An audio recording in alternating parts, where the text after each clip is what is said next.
علمی شخصیت ناشر مسلک اعلیٰ حضرت حضرت علامہ مولانا سلیم اشرف صاحب قبلہ دامت برکاتہم القدسیہ اور دیگر علماء اہل سنت، ائمہ مساجد، شاعر اہل سنت جناب غفران رضا قادری صاحب، دیگر احباب اہل سنت، السلام علیکم ورحمۃ اللہ وبرکاتہ۔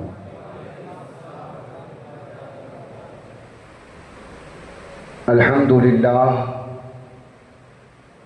للہ الذی ابدأ الافلاک والارضین، والصلاة والسلام علی من کان نبیا وآدم بین الماء والطین،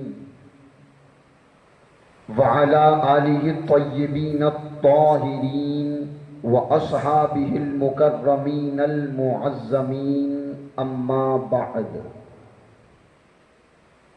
فأعوذ باللہ من الشیطان الرجیم،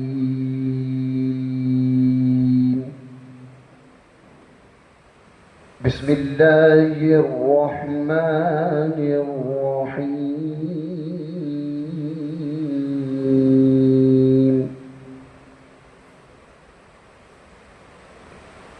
قل ان کنتم تحبون اللہ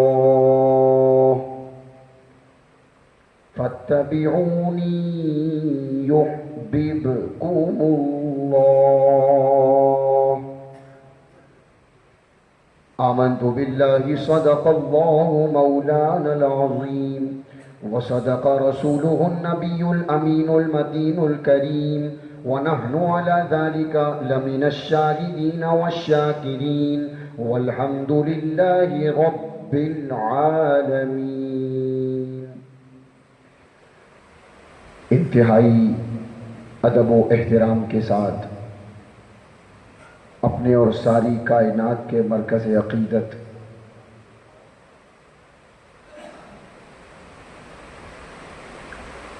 تاجدار انبیاء، عرب کے چاند، عجم کے سورج، اللہ کے حبیب، زخم خوردہ انسانیت کے طبیب، حضور احمد مجتبیٰ سیدنا محمد مصطفیٰ صلی اللہ تعالی علیہ وآلہ وصحبہ وبارک وسلم کی مقدس بارگاہ میں ہدیہ درود و سلام بلند آواز سے پیش فرما دیں۔ اللہم صلی علی سیدنا و مولانا محمد معدن الجود والکرم وعلی آلہ و اصحابہ وبارک وسلم، صلاۃ و سلاما علیک یا رسول اللہ صلی اللہ تعالی علیہ وسلم۔ اللہ رب العزت کا بے پایا فضل و کرم کہ اس نے ہم سب کو اپنے اور اپنے حبیب صلی اللہ علیہ وسلم اور اپنے محبوبان بارگاہ بندوں کے ذکر کی توفیق عطا فرمائی۔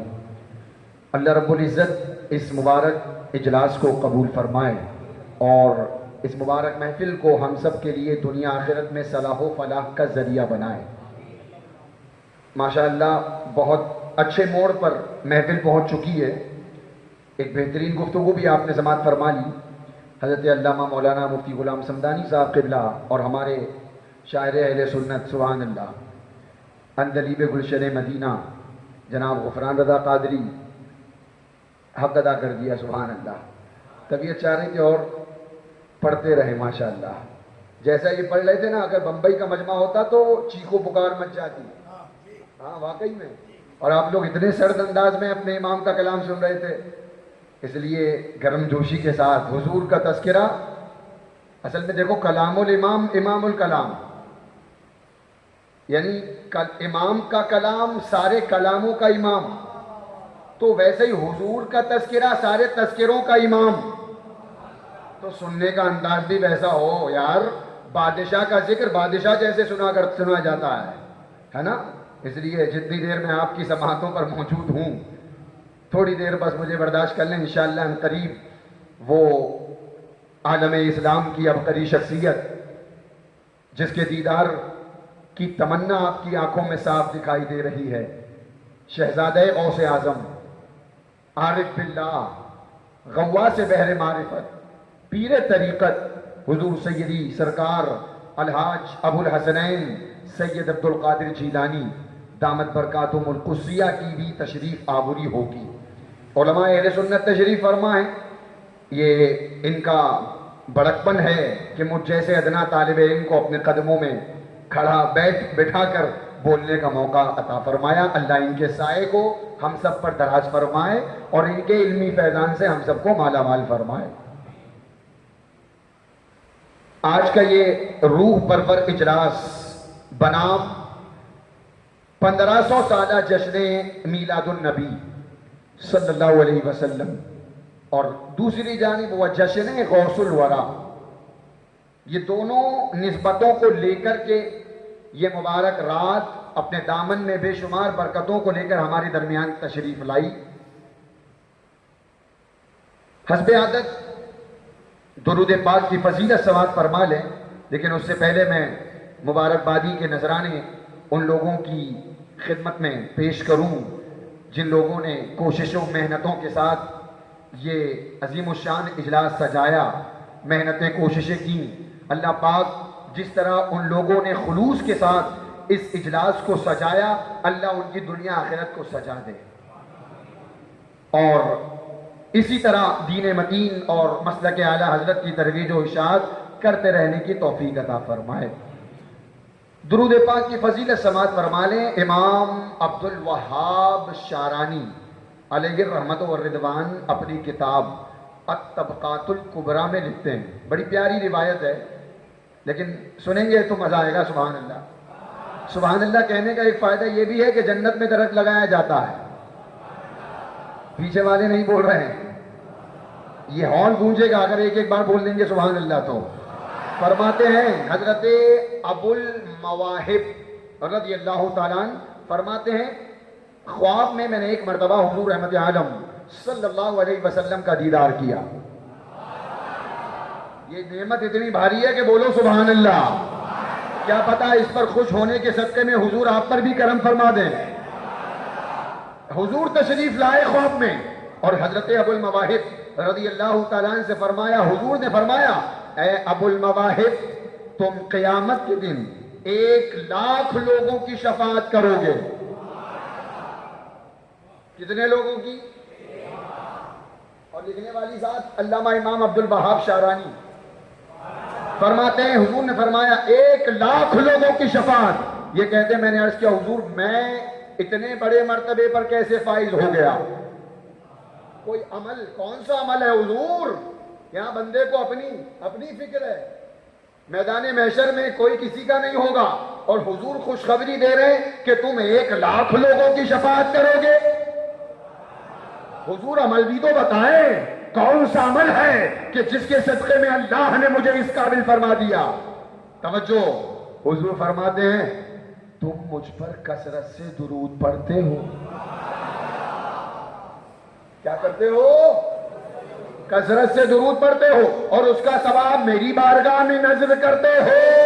اللہ نے تمہارے اس عمل کو قبول فرما کر تمہیں تو بخش دیا، تمہارے صدقے 1,00,000 لوگوں کی شفاعت فرمائے۔ نعرہ تکبیر، نعرہ رسالت، جشن سرکار غوث اعظم مسلک اعلی حضرت۔ یہی وجہ ہے میرے امام پڑھواتے رہے، کعبے کے بدر الدجا کروڑوں درود، طیبہ کے شمس الضحیٰ تم پہ کروڑوں درود، مصطفیٰ جان رحمت بے لاکھوں سلام، شمع بزم ہدایت بے۔ اور ہماری تو تمنا یہ ہوتی ہے الحمدللہ میں سو جاؤں یا مصطفیٰ کہتے کہتے کھلے آنکھ صلی۔ اللہ تعالی ہمیں کہنے سننے سے زیادہ کثرت سے چلتے پھرتے اٹھتے بیٹھتے سفر حضر ہر جگہ اپنے آقا پر درود پاک کی کثرت کرنے کی توفیق عطا فرمائے۔ پڑھ لے بابا سے بلند، صلی اللہ علی النبی الامی و آلہ صلی اللہ علیہ وسلم، صلاۃ و سلام علیک یا رسول اللہ صلی اللہ تعالی علیہ وسلم۔ ذرا مزاج بناؤ تو انشاءاللہ پھر میں مزاج بناتا ہوں۔ سبحان اللہ۔ میں نے جو آیت پاک پڑھی اسی پر بولنا ہے، لیکن جو دو عنوان ہیں اس مبارک بزم کے، تھوڑی دیر اس حوالے سے سن لیں۔ اللہ رب العزت کی بے شمار نعمتیں ہیں، اور اتنی ہے کہ خود ہمارا مولا ارشاد فرماتا ہے وَإِن تَعُدُّوا نِعْمَةَ اللَّهِ لَا تُحْصُوهَا، اگر تم رب کی نعمتوں کو شمار کرنا چاہو تو ہرگز نہ کر سکو گے۔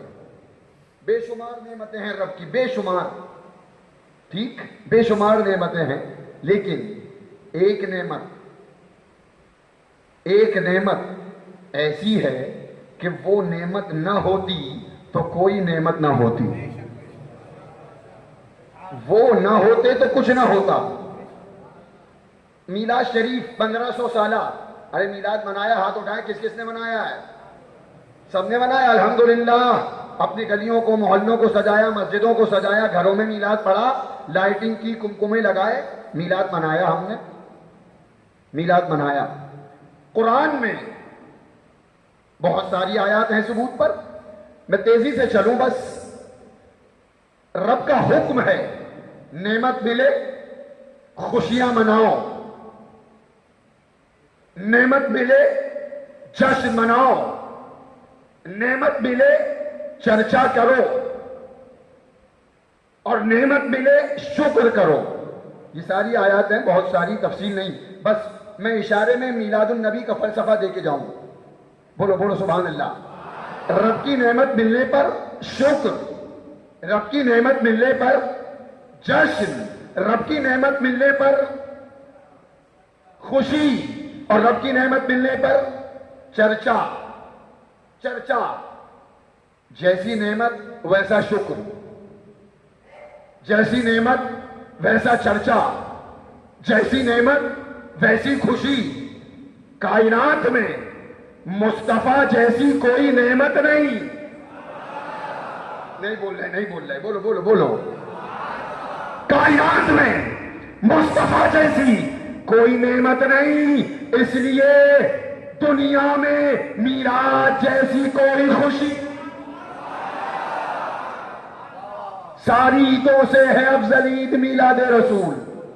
مصطفیٰ جیسی کوئی نعمت نہیں، تو سوال تو بنتا ہے مصطفیٰ کیسی نعمت ہے؟ مصطفیٰ کیسی نعمت ہے؟ اللہ پاک نے تمام نعمتیں دی ہیں، رزق ہے، اولاد ہے، ایمان ہے، قرآن ہے، والدین، یہ سب نعمتیں ہیں، لیکن احسان نہیں ہے کسی پر، جتایا نہیں گیا احسان، اور اس کی یہ شان بھی نہیں کہ وہ احسان جتائے۔ وہ قادر مطلق ہے، کسی نعمت پر احسان نہیں، لیکن جب باری آئی محبوب کی، جب باری آئی آمنہ کے لال کی، تو فرمایا گیا لقد من اللہ علی المومنین اذ بعث فیہم رسولا۔ اے میرے بندو، یہ ساری نعمتیں ایک طرف، لیکن اب جو نعمت دے رہا ہوں یہ معمولی نہیں ہے، یہ میں اپنا محبوب دے رہا ہوں، اور جب محبوب دیا جاتا ہے تو احسان تو بنتا ہے۔ مصطفیٰ جیسی کوئی نعمت نہیں، کوئی نعمت نہیں۔ کیوں مصطفیٰ جیسی نعمت کیوں کوئی نہیں؟ حالانکہ نعمتیں بہت سی ہیں، سبحان اللہ، ہر نعمت کو زوال ہے۔ جملوں کی قدر کریں، ہر نعمت کو زوال ہے۔ رزق نعمت ہے، زوال ہے، اولاد نعمت ہے، زوال ہے، صحت نعمت ہے، زوال ہے، ہر نعمت کو زوال ہے، لیکن مصطفیٰ ایسی نعمت ہے، ہر لمحہ کمال ہے، اور رب فرماتا ہے وَلَلْآخِرَةُ خَيْرٌ لَكَ مِنَ الْأُولَىٰ، محبوب تمہاری ہر آنے والی گھڑی پچھلی گھڑی سے بہتر ہے، سبحان اللہ۔ اور ایک جملہ اور دوں، ہر نعمت کا نعم البدل ہے، ہر نعمت کا نعم البدل، ارے مطلب اس کا بدلہ، ارے اولاد ہے، جائے گی، دوبارہ ملے گی، مل جائے گی، صحت نعمت ہے، نعم البدل ہے، رزق نعمت ہے، نعم البدل ہے، گھر نعمت ہے، نعم البدل ہے، لیکن مصطفیٰ ایسی نعمت ہے کہ جس کا کوئی نعم البدل ہے ہی نہیں۔ بلکہ اگر یوں کہہ لو کہ مصطفیٰ جیسا کوئی آیا ہی نہیں، اس لیے کہ رب نے مصطفیٰ جیسا کوئی دوسرا، اس لیے ہم کہتے ہیں۔ ڈاکٹر اقبال کا شعر سن لو۔ ابھی ہمارے نقیب اجلاس بڑا اچھا تقابل کرا رہے تھے، اور شعراء کی شاعری اور میرے امام کی شاعری، ذرا میں بھی اسی نہج پہ سن لو۔ ڈاکٹر اقبال لکھتے ہیں، ہو نہ یہ پھول، ہو نہ یہ پھول تو کلیوں کا بلبل کا ترنم بھی نہ ہو، چمن دہر میں کلیوں کا تبسم بھی نہ ہو نہ یہ ساقی تو پھر میں بھی نہ ہو، خم بھی نہ ہو، بس میں توحید بھی دنیا میں نہ ہو، تم بھی نہ ہو، خیمہ افلاک کا استادہ اسی نام سے ہے، بس میں ہستی تپش آمادہ اسی نام سے ہے۔ ابھی نہیں پہنچا، پھر میں اور پہنچاتا ہوں۔ یہ تھے اقبال، میرے امام اب فرماتے ہیں، امام فرماتے ہیں، ارے اقبال صاحب آپ یہ خم، یہ بزم توحید، یہ بزم ہستی، یہ کیا کر رہے ہو؟ یوں کہ کیوں نہیں کہہ دیتے وہ جو نہ تھے، یہ ہے رضا۔ اور یوں کہہ لو، شاعری میں ڈاکٹر اقبال کے باپ کو احمد رضا کہتے ہیں۔ وہ جو نہ تھے تو کچھ نہ تھا، وہ جو نہ ہو تو کچھ نہ ہو، جان ہے وہ جہان کی اور جان ہے تو جہان۔ نعرے تکبیر، ہاتھوں کو اٹھا کر جواب دے، نعرے رسالت، نعرے رسالت، نعرے رسالت، عشق محبت، عشق محبت، مسلک اعلی حضرت فیضان سرکار تاج الشریعہ، فیضان حضور قائد ملت احمد عبد القادر جیلانی میاں سرکار۔ سبحان اللہ۔ بات سمجھ میں آ رہی ہے؟ اسی لیے ہم ڈنکے کی چوٹ پر کہتے ہیں، روکتے روکتے رک جائیں گی تیری سانسیں۔ جو روکتے ہیں نا، جن کو 12ویں کے مہینے میں لڑکیوں کی شادی آ جاتی ہے، یہ کر دو تو وہ کر دو تو یہ کر دو، ابھی کیوں نہیں یاد آ رہی؟ اور مہینے میں پتہ چلا دال میں کالا ہے۔ ہاں، اس لیے ہم کہتے ہیں، روکتے روکتے رک جائیں گی تیری سانسیں۔ ابے میرے سرکار کا میلاد نہیں رک سکتا، تو پھر آؤ پڑھو بریلی کی تاجدار کی زبان میں، کب تک نہیں رک سکتا؟ حشر تک، حشر تک ڈالیں گے ہم پیدائش مولا کی دھوم، مثل فارس نشت کے قلعے گرانے جائیں گے، اور خاک ہو جائیں ابو جل کر مگر ہم تو رضا، دم میں جب تک دم ہے ذکر ان کا سناتے جائیں۔ نعرے تکبیر، نعرے رسالت، سرکار کی آمد، جشن میلاد النبی۔ سبحان اللہ۔ 12ویں کے بعد 11ویں، شیخ شہاب الدین سہروردی علیہ رحمت و رضوان نے لکھا ہے کہ ہر ولی صاحب تعلق، صاحب نسبت اور صاحب قدم ہوتا ہے۔ ہر ولی، یہی وجہ ہے کسی کو ولایت ابراہیمی سے حصہ ملا، کسی کو ولایت موسوی کا رنگ چڑھا، اور کسی کو ولایت عیسوی نصیب ہوئی۔ ہر ولی صاحب قدم، لیکن فرماتے ہیں شیخ عبد القادر جیلانی، یہ 12ویں اور 11ویں کا تعلق دیکھو، فرماتے ہیں میرے آقا غوث اعظم کہ ہر ولی کو کسی نہ کسی نبی کا قدم ملا ہے، لیکن عبد القادر اپنے نبی کے زیر قدم ہے، اور جہاں نانا جان قدم مبارک رکھ کر اٹھاتے ہیں، عبد القادر ٹھیک وہیں قدم رکھتا ہے۔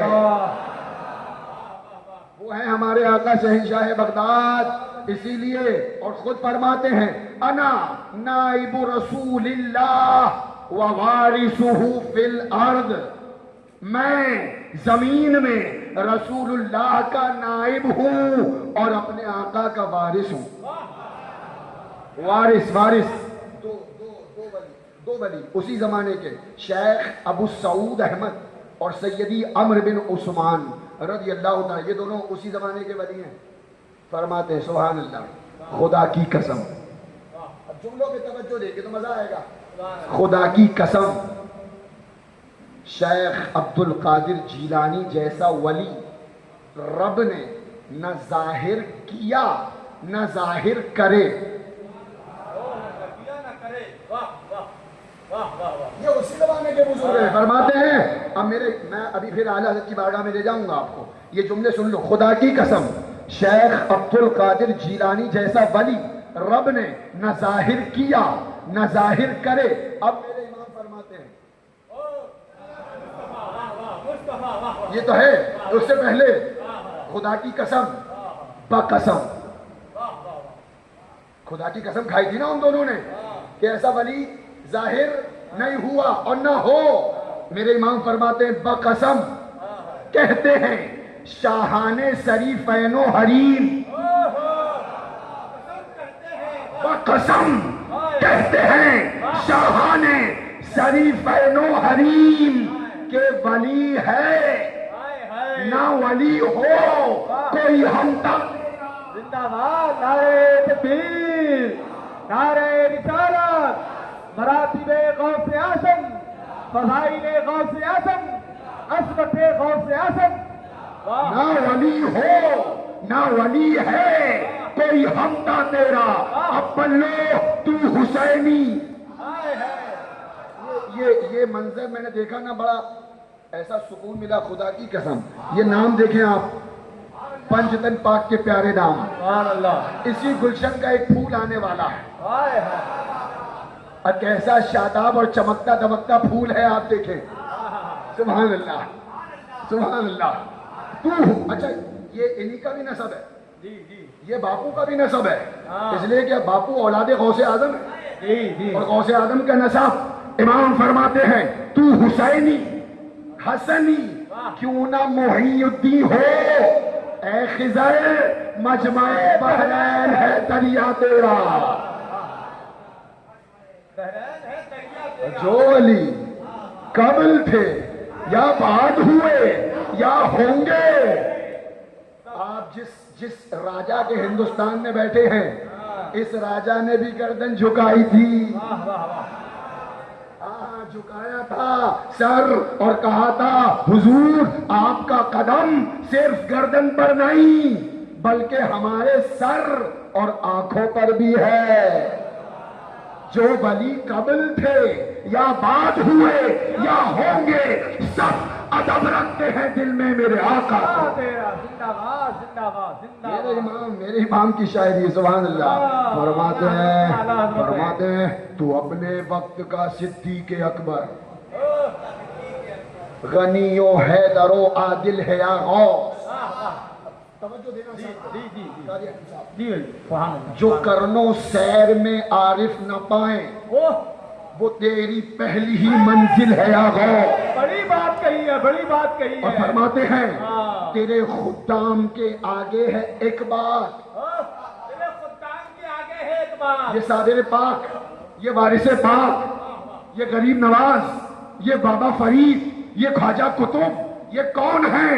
فرماتے ہیں تیرے خدام کے آگے ہے ایک بات، جو اور اقتاب کو مشکل ہے آغاز۔ اور فرماتے ہیں صحابیت ہوئی پھر تابعیت، بس آگے قادری منزل ہے آغاز۔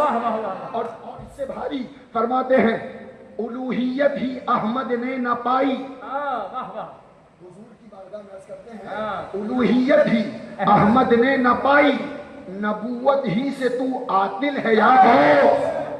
لیکن اس کے بعد فرماتے ہیں سبحان اللہ سبحان اللہ، الوہیت نبوت کے سوا تو، واہ واہ واہ، الوہیت یعنی اللہ کا مرتبہ اور نبوت نبی کا مرتبہ کے سوا تو تمام افضال کا قابل ہے یا غوث۔ اچھا سبحان اللہ، میرا دل نہیں چاہتا امام کو جب پڑھنے تو سبحان اللہ سنو، سخن ہے سخن ہے اصفیہ تو مغز مانا ہائے ہائے واہ بدن ہے اولیاء تو دل ہے یا غوث. اور اگلا شعر لکھتے ہیں سبحان اللہ سبحان اللہ سبحان. نہیں بول رہے بولو بولو سبحان اللہ. سخن ہے اصفیاء تو مغز مانا بدن ہے اولیاء تو دل ہے یا غوث. اگر وہ جسم عرفاں ہیں جملہ اولیاء اگر وہ جسم عرفاں ہے تو آنکھ. اگر وہ جسم عرفاں ہے تو آنکھ. اگر وہ آنکھ ہے تو دل ہے یا غوث. سبحان اللہ. اور پھر مچلتے ہیں رضا کے سامنے کی تاب کس میں. اللہ اللہ اللہ اس لیے آپ کو کہا جاتا ہے مسلک اعلی حضرت پہ قائم ہو جاؤ. ہاں اس لیے کہ آواز اٹھ رہی تھی نبی کو پیٹ کے پیچھے کا علم نہیں معاذ اللہ تو کس نے ہمیں یہ کہہ کر سہارا دیا تھا اور کوئی غیب کیا تم سے نہا ہو بھلا جب نہ خدا ہی چھپا تم پہ کروڑوں درود. آواز اٹھ رہی تھی نبی مر کر مٹی میں مل گئے کس نے ہمیں سہارا دیا تھا. تو زندہ ہے واللہ تو زندہ ہے واللہ. میرے چشم عالم سے چھپ جانے والے کسی بدبخت نے کہا تھا محمد یا علی جس کا نام ہے وہ کسی چیز کا مالک و مختار نہیں. پھر کس نے ہمیں سہارا دیا تھا لا برب العرش جس کو جو ملا ان سے ملا. بڑھتی ہے کونین میں نعمت رسول اللہ کی. کہیں سے آواز اٹھی تھی نبی بڑے بھائی کی طرح ہوتے ہیں معاذ اللہ تو کس نے ہمیں یہ کہہ کر سہارا دیا تھا سب سے اولا والا ہمارا نبی سب سے والا والا ہمارا نبی اپنے مولا کا پیارا ہمارا نبی دونوں عالم کا دولہا ہمارا نبی اور ملک کونین میں انبیاء تاجدار تاجداروں کا آقا ہمارا. اس لیے فرماتے مچل کے رضا کے سامنے کتاب کس میں فلک وارث پہ تیرا ذل ہے یا غوث. اور رضا کا خاتمہ بالخیر ہوگا تیری رحمت اگر شامل ہے یا غوث. سرکار بغداد کا تذکرہ چلتا ہے تو پھر دل نہیں چاہتا ہٹنے کو. واہ واہ واہ واہ ہاں خدا کی قسم یہ روحانیت ہے غوث پاک کا کرم ہے. فرماتے ہیں نا میری بغیر اجازت کو میرا نام نہیں لے سکتا تو اتنا بڑا اجلاس کیسے سجایا جا سکتا. اور پھر کرم دیکھیں نا غوث پاک کی محفل اور اپنی اولاد کو بھیج دیا اپنے شہزادے کو بھیجا ہے سبحان اللہ نیابت کے لیے. ہاں تو سرکار بغداد کی یہ شان آپ نے ابھی مجھ سے پہلے مفتی غلام سمدانی صاحب کے ابلا سے سنا ہے نا. تقریباً 25 سال عراق کے جنگلوں میں گزارے مجاہدہ کیا. خلق انہیں نہیں جانتی اور یہ خلق کو نہیں جانتے. سب سے لا تعلق اور پھر شان 15 سال روزانہ عشاء کے بعد فجر تک قرآن پاک کی تلاوت 40 سال تک عشاء کے وضو سے فجر. ایسا عابد و زاہد متقی پرہیزگار عظیم مجاہدے والا لیکن خوف خدا کا یہ عالم تھا. میں سمجھ رہا ہوں کہ تقریر کا سما تو تبھی جب باپو آئیں گے تبھی بنے گا ورنہ یہ سلسلہ لگا رہے گا. خیر کوئی بات نہیں پروانے ہیں شمع آنے والی ہے نثار تو ہونا ہی ہے. جی ٹھیک ہے توجہ یہاں دے تھوڑی دیر بس باپو آئیں گے انشاءاللہ ختم کر دوں گا میرا وقت ہو چکا ہے. عبادت و ریاضت کا یہ عالم مجاہدہ اتنا بلند اس کے باوجود خوف خدا. شیخ سعدی لکھتے ہیں علیہ رحمت و رضوان کعبۃ اللہ کی دیوار کو پکڑ کر ایک شخص رو رہا ہے اور روتے روتے کیا کہہ رہا ہے مولا اگر میرے اعمال تیری بارگاہ میں قابل قبول نہیں ہیں تو مولا مجھے قیامت کے دن اندھا اٹھانا. کیسا اٹھانا؟ اندھا. حالانکہ یہ ساری باتیں ہیں آپ سن رہے ہیں عبادتوں کا کوئی ٹھکانہ نہیں تہجد گزار اس کے باوجود مولا مجھے اندھا اٹھانا. لوگوں نے عرض کیا حضور کیوں؟ فرمایا تاکہ اللہ کی بارگاہ میں رسوائی نہ ہو. میرے اعمال اگر قبول نہیں ہے تو رسوائی نہ ہو ذلت سے بچ جاؤں. خدا کی قسم علماء فرماتے ہیں یہ رونے والا یہ گرانے والا کوئی اور نہیں سرکار غوث اعظم تھے. یہ شان دیکھو. دوسری شان ایک تو یہ عبادت، ریاضت، علم، تفسیر، فقہ، اصول، اور دوسری جانب خدا کا خوف، رب کی بارگاہ. ایک مرتبہ فرماتے ہیں، سنو سنو، ہم اور شما کو کتنا ڈرنے کی ضرورت ہے. جب سرکار غوث اعظم اتنا ڈرتے تھے تو ہمیں کتنا ڈرنے کی ضرورت ہے، ذرا یہ سوچیں. فرماتے ہیں لوگ کہہ رہے ہیں کل عید ہے، کل عید ہے، کل عید ہے. غوث اعظم فرماتے ہیں عبد القادر کے نزدیک تو عید کا دن وہ ہے کہ جس دن ایمان پر خاتمہ ہو جائے. یہ عالم تھا خوف خدا کا. آج ایک ہم ہیں. کیا لائٹنگ کرنے سے، مسجدیں گھر سجانے سے میلاد کا حق ادا ہو گیا؟ بولے. یا 11ویں شریف ہم نے نیازیں اور دیگیں پکائیں، خوب شاندار طریقے سے لنگر کا اہتمام کیا، کیا ہم نے حق ادا کر دیا؟ کیا میلاد مصطفیٰ کا یہی تقاضا تھا کہ صرف جلوس نکالیں، صرف گلیوں کو سجائیں، گھروں کو سجائیں؟ ارے میلاد مصطفیٰ کا تقاضا تو یہ تھا کہ مسجد بھی سجاتے، گلی بھی سجاتے، اپنے دل کو بھی سجاتے، اپنے چہرے کو بھی سجاتے. ہم نے یہ میلاد پہ توجہ نہ دی اور ہم نے صرف یہی میلاد منایا. یہ میلاد منانے کی ضرورت ہے، اس لیے کہ غوث اعظم کا کرم یقیناً برستا ہے اور برسے گا، لیکن اس پر زیادہ ہوگا جو ان کے مشن پر چلے گا. بڑے ہو کے استقبال کریں شہزادے حضور غوث الاعظم. زندہ باد زندہ باد. واہ سبحان اللہ. چہرہ دیکھیں اور پھر شعر پڑھیں. کیا بات رضا، آئے ہے کیا بات رضا. پیچھے دیکھیں پنجتن پاک کے نام اور اس پھول کو دیکھیں. واہ کیا بات رضا، اس چمنستان کرم کی واہ واہ. زہرا ہے کلی جس میں حسین اور حسن پھول. سبحان اللہ. اور پھر تیری نسل پاک میں ہے واہ واہ. بچہ بچہ نور کا، تو ہے عین نور، تیرا سب گھرانہ نور کا. گھرانہ نور کا. اللہ رب العزت حضرت کے سائے کو ہم سب غرباء اہل سنت پر تادیر قائم و دائم رکھے، آمین اور ان کے ماتحت، ان کے قدموں میں رہ کر، ان کی صدارت میں خوب مسلک اعلیٰ حضرت کی دھومیں مچانے کی توفیق عطا فرمائے. آمین. وقت تو تقریباً ہو چکا ہے، لیکن ضروری کچھ پیغامات تھے وہ میں پہنچاتا چلوں. ہم یہی سن رہے تھے سرکار بغداد رضی اللہ تعالیٰ عنہ کی حیات طیبہ. ایک رخ، ایک جانب آپ نے دیکھا کتنا عظیم الشان ہے، قدم سارے ولیوں کی گردن پر. بولو سبحان اللہ. قرآن کی تلاوت روزانہ روزانہ پورا پورا قرآن ختم ہو رہا ہے. ہاں، اور نمازوں کی پابندی، عشاء کے وضو سے فجر، اور علم و فضل کا کوہ ہمانہ. اس کے باوجود دوسری طرف خوف خدا کا یہ عالم، حرام سے اس قدر نفرت.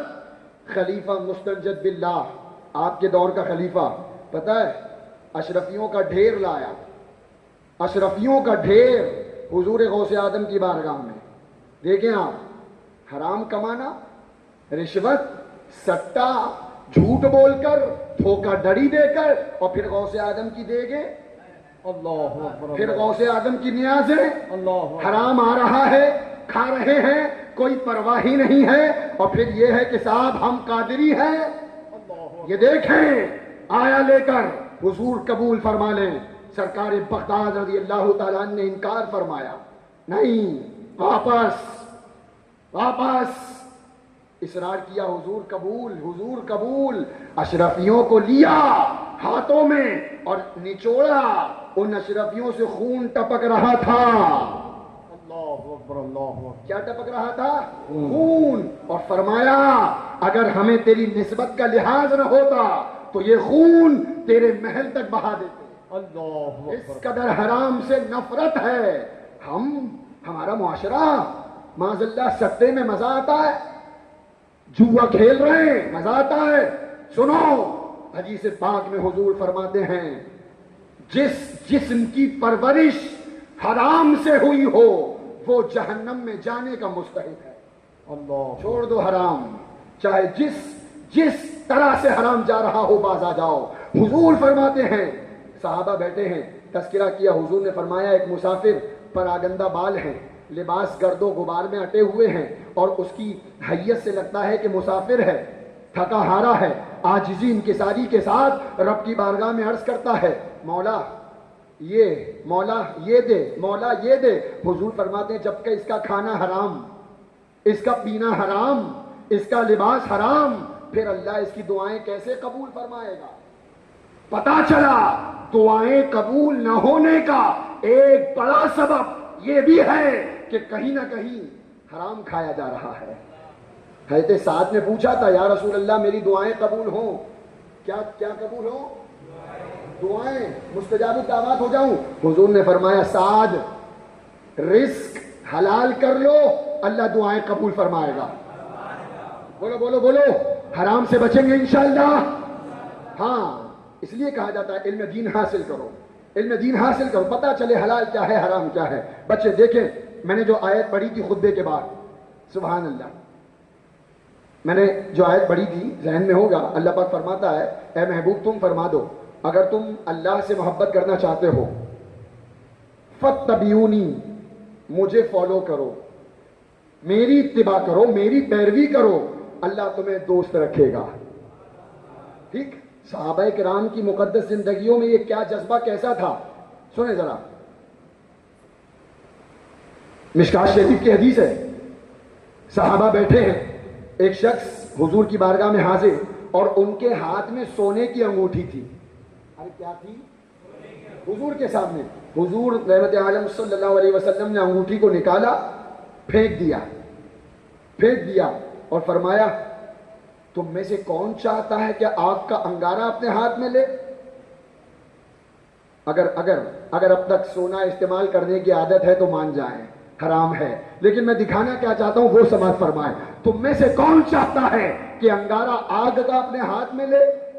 حضور تشریف لے گئے. ارے توجہ، اب کوئی نہیں آنے والا ہے، اب دولہا آ چکے ہیں الحمدللہ، تھوڑی دیر بس. حضور تشریف لے گئے. سونے کی انگوٹھی پڑی ہے، پہننا حرام ہے. ارے بولو پہننا حرام، لیکن علماء بیٹھے ہیں استعمال کرنا جائز ہے. کیسے؟ اس کو بیچ کر اس کی رقم کو، جیسے ہماری مالیت ہے، سونا ہمارے پاس ہے، ہم اس کے مالک ہیں، اب پہن تو سکتے نہیں لیکن اس کو بیچ کر اس کی رقم تو استعمال کر سکتے ہیں. بولو کر سکتے ہیں. اب حضور تشریف لے گئے، صحابہ نے ان سے کہا ارے بھائی اٹھا لو، انگوٹھی پڑی ہے سونے کی، اٹھا لو. حضور تشریف لے گئے، اٹھا کر کے بیچ کر تم اس کی رقم. لیکن دیکھو اتباع مصطفیٰ کا جذبہ کیسا تھا، کیا حضور کے حکم پر عمل کرتے تھے. فرمایا خدا کی قسم جس انگوٹھی کو میرے آقا نے پھینک دیا دوبارہ میں نہیں اٹھا سکتا. اللہ دوبارہ نہیں، جبکہ جائز تھا، اٹھا کر کام میں لا سکتے تھے، اس کے باوجود نہیں اٹھایا.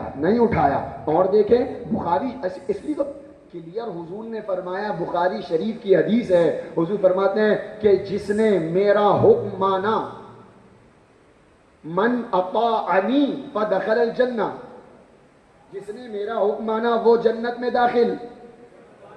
اے بولو ہاں. اور اس کے آگے حضور فرماتے ہیں ومن عصانی فقد ابا، اور جس نے میری نافرمانی کی اس نے گویا انکار کیا.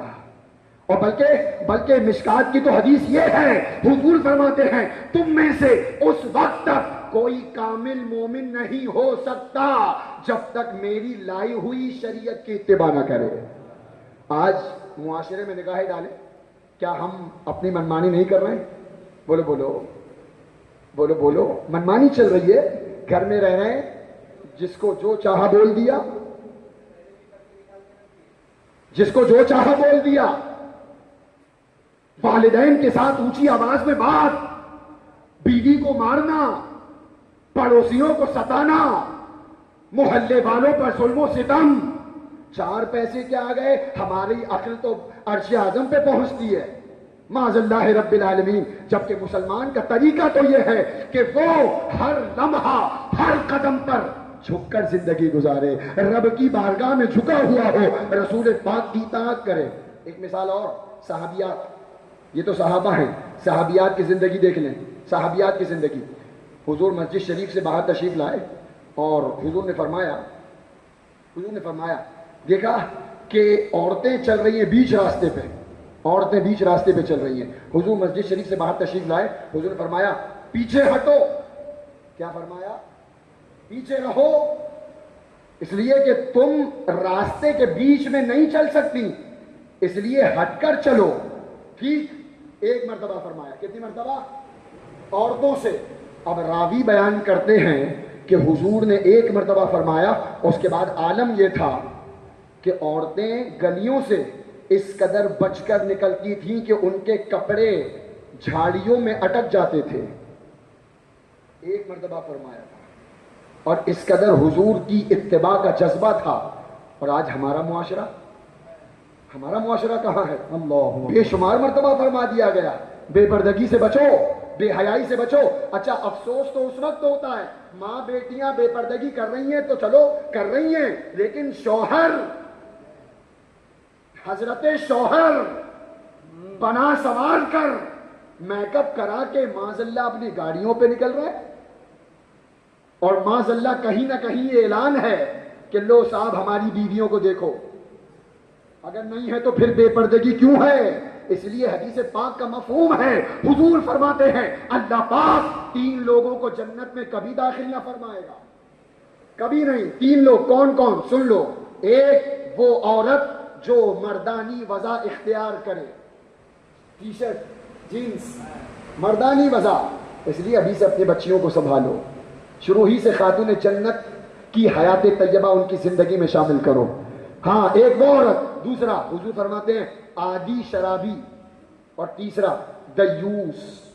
کون دیوس کون ہے؟ علامہ علاء الدین حسکفی علیہ رحمت و رضوان نے فرمایا, رد المطار میں ہے, فرماتے ہیں دیوس وہ ہے جو قدرت کے باوجود اپنی گھر کی عورتوں کو بے پردگی سے نہ روکے. بے حیائی اپنے محارم کو, ماں بہن بیٹی بیوی بے پردہ نکل رہی ہے, ہم روک سکتے ہیں, نہیں روکتے. حضور فرماتے ہیں ایسا شخص دیوس ہے اور دیوس کو اللہ جہنم میں داخل فرمائے گا. اس لیے ہوش کے ناخن لیں. 12ویں 11ویں مناتے ہوئے تقریباً آدھی زندگی گزر چکی ہے. ذرا دیکھیں آپ اپنی زندگی میں انقلاب آیا کہ نہیں آیا, کہ صرف جھنڈے اٹھانے تک محدود رہ گئے ہیں. اس کو کون سجائے گا؟ ارے اس میں میلاد پڑھو, اس کا میلاد نکالو, بغض و حسد کو نکالو, کینے کو. آ جاؤ رب کی بارگاہ میں اور پھر حرام سے بچ کر حلال اختیار کر کے رب کی بارگاہ میں حاضر و سچی توبہ. غوث اعظم سرکار فرماتے ہیں توبہ کرنا کمال نہیں ہے. الفتح الربانی کے حوالے سے توبہ کرنا کمال, ہم میں سے بہت سارے لوگ ارے کرتے ہوں گے, گال پہ ہاتھ مار لیے, اللہ توبہ استغفر اللہ کر لیا, داڑھی نہیں چلائیں گے پھر چلا رہے ہیں. اب بدنگاہی نہیں ہوگی پھر نگاہیں غلط اٹھ رہی ہیں. اب نماز پڑھیں گے پھر نمازوں کے چور بن رہے ہیں. اب جھوٹ نہیں بولیں گے پھر جھوٹ. غوث اعظم فرماتے ہیں توبہ کرنا کمال نہیں ہے, توبہ پر قائم رہنا کمال ہے. اور پھر آگے بڑی پیاری مثال دی, فرماتے ہیں پودا لگانا کوئی شان کی بات تھوڑی ہے. ارے پودا لگا کے بھول جائے بندہ, کوئی فائدہ نہ پانی دے. فرماتے ہیں پودا لگانا کمال نہیں ہے بلکہ پودے کی نگرانی کرنا کمال ہے. اس لیے میں سمجھتا ہوں اس سے بہتر موقع شاید نہ ہو. اولاد غوث اعظم ہیں, سبحان اللہ, خلیفہ تاج الشریعہ ہیں, واہ واہ واہ واہ, ہاں, بزرگوں کی علمی روحانی امانتوں کا امین بیٹھا ہے. بے شک ان کے سامنے رب کو ان کو گواہ بنا کر رب کی بارگاہ میں سچی توبہ کریں. انشاءاللہ شریعت کے خلاف قدم نہیں اٹھے گا. بولو بولو انشاءاللہ. انشاءاللہ. داڑیاں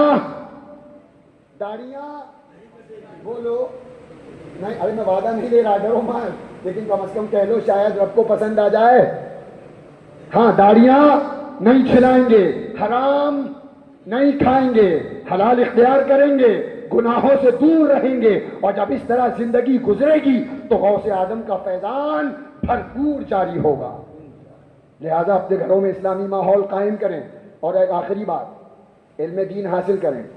یہ کہا جاتا ہے نا, ابھی مفتی غلام صمدانی صاحب نے بھی فرمایا, لا علمی کی بنیاد پر کیا ہوتا ہے, مطلب اتنا وہ ہو چکا ہے کہ دین سے لاپرواہ ہمارا نوجوان ہو چکا ہے, اسے یہی نہیں پتا کہ قبلہ ہے کہاں. جہاں چاہا منہ اٹھایا تھوک دیا.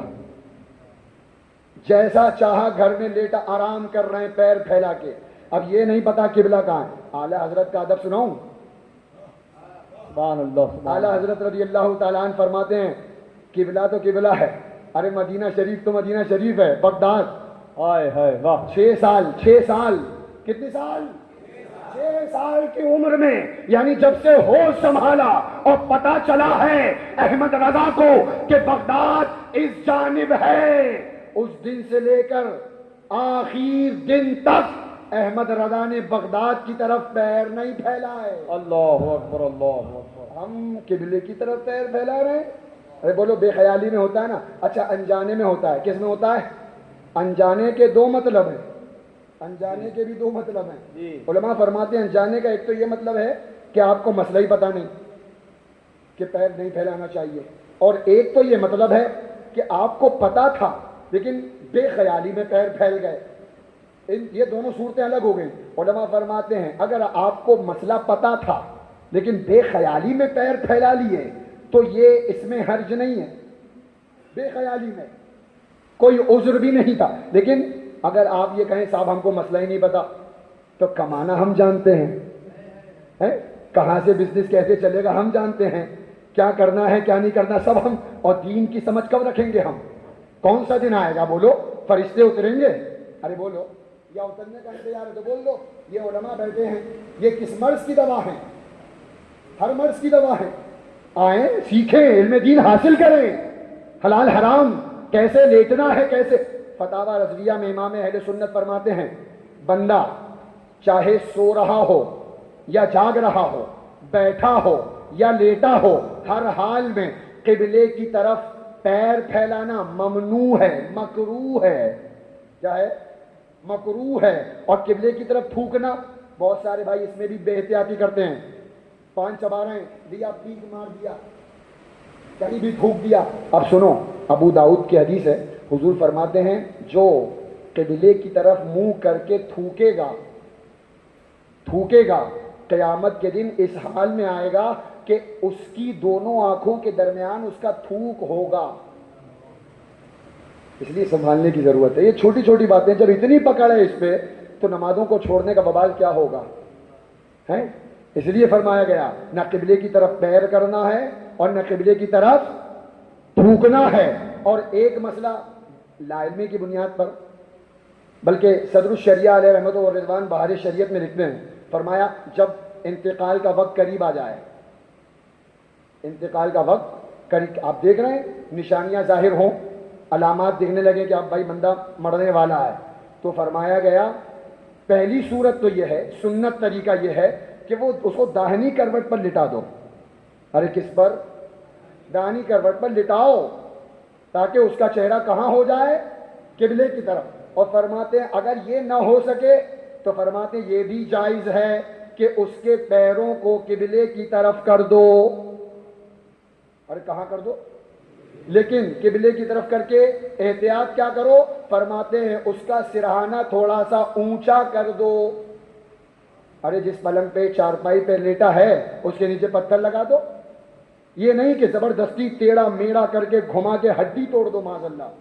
بلکہ صدر الشریعہ علیہ رحمہ آگے لکھتے ہیں کہ اگر یہ نہ ہو سکے، قبلے کی طرف جیسے نہیں ہو رہا ہے منہ، نہ داہنی کروٹ پہ ہو رہا ہے، نہ سیدھے پیر کر رہے ہیں اس وقت، فرماتے ہیں جیسا ہے اسی حالت پہ چھوڑ دے.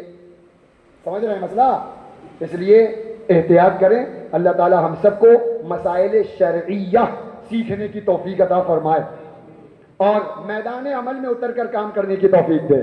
سبحان اللہ. حضور جیلانی میاں سرکار کا دورہ ہوتا ہی اس لیے ہے کہ آپ لوگوں کے ایمان و عقیدے کی حفاظت ہو. خدا کی قسم اور کوئی مقصد نہیں ہوتا، کوئی نہیں ہوتا. اپنا گھر، اپنے بیوی بچے چھوڑ کر صرف آپ لوگوں کے لیے شب و روز سفر کرنا، مشقتیں برداشت کرنا، صرف اس لیے کہ آپ لوگ بد مذہبوں سے تنکا توڑ دور ہو جاؤ. بولو ہوگے؟ ہاں. حقوق اللہ ادا کرو، حقوق العباد ادا کرو. اور آپ ایسے بن کے دکھاؤ کہ حضور جیلانی میاں سرکار تک خبر ان علماء کی پہنچے کہ الحمدللہ ہمارے محلے میں نمازیوں کا مجمع بڑھ گیا، نوجوانوں نے داڑیاں رکھ لی ہیں، حرام سے دور ہو گئے ہیں. اللہ ہم سب کو عمل کی توفیق عطا فرمائے. لہذا پیر و مرشد کا درس یاد کر لیں, مسلک اعلیٰ حضرت پہ قائم رہو. سبحان اللہ. ارے لگ رہا ہے سو گئے. ارے ابھی تو شروعات ہوئی ہے, باپو تشریف لائیں. مسلک اعلیٰ حضرت پہ قائم رہو. زندگی دی گئی ہے اسی کے لیے, اور مسلک اعلیٰ حضرت سلامت رہے. ایک پہچان دین نبی. اچھا یہ پورا کا ایک شعر میں پورے کا خلاصہ کر لو. انہیں جانا. ارے بولو بولو, یہی ہماری زندگی کا مین مقصد. میرے امام نے ایک شعر میں پوری زندگی کو نچوڑ دیا ہے, پوری زندگی کا عکس اور لبے لباب پیش کر دیا. انہیں جانا نہیں, اب بول لو پیچھے والے. انہیں جانا, انہیں جانا, انہیں مانا, نہ رکھا غیر سے کام. للہ الحمد, میں دنیا سے مسلمان گیا.